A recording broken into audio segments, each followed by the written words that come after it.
আসসালামু আলাইকুম প্রিয় দর্শকবৃন্দ, কেমন আছেন আপনারা? আমি জানি আপনারা সবাই ভালো আছেন। চলুন তাহলে বেশি কথা না বলে ঘটনা শুরু করা যাক।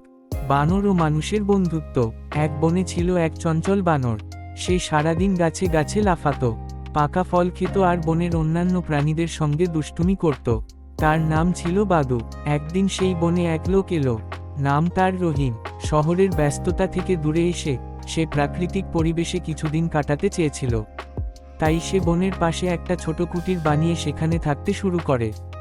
রহিম প্রকৃতি ভালোবাসত, পশু পাখির প্রতি তার ছিল দয়ার দৃষ্টি। প্রথম দিন থেকেই বাদু রহিমকে লক্ষ্য করতে শুরু করলো। সে ভাবল, এই মানুষটা যে কেমন কে জানে বাপু, অন্যদের মতো কি আমাদের ক্ষতি করবে না তো। কিন্তু রহিম কখনো বনের কোন প্রাণীকে বিরক্ত করত না, বরং মাঝে মাঝে সে গাছের নিচে ফল রেখে যেত। বাদু সেটা খেত কিন্তু রহিমের সামনে আসতো না। দিন দিন রহিম ও বাদুর মধ্যে একটা অদ্ভুত সম্পর্ক গড়ে উঠল। একদিন একটা ভয়ঙ্কর ঘটনা ঘটল।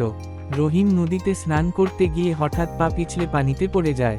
সে সাঁতার জানত না, সে তখন ডুবে যাচ্ছিল।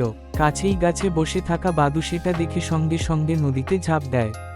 সে লতাপাতা ও ডালের সাহায্যে রহিমকে টেনে নদীর পাড়ে তুলে আনে। ভাগ্যিস রহিম বেঁচে যায়। তখন প্রথমবারের মতো সে বাদুর দিকে তাকিয়ে বলে, তুমি আমার জীবন বাঁচালে বন্ধু। সেই দিন থেকেই বাদু ও রহিমের মধ্যে গড়ে ওঠে এক অনন্য বন্ধুত্ব।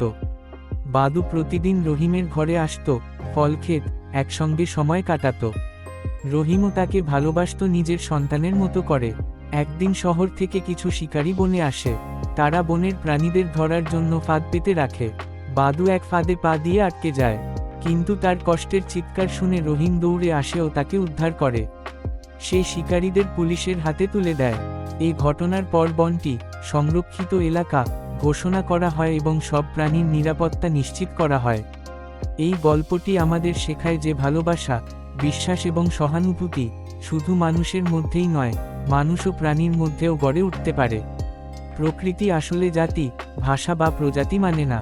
বিপদের সময় যাকে পাশে পাবে সেই প্রকৃত বন্ধু। সেই সাথে আমাদের প্রতিটি প্রাণীর জীবনের মূল্য বোঝা দরকার এবং তাদের প্রতি সহানুভূতিশীল হওয়াও আমাদের মানবিক দায়িত্ব।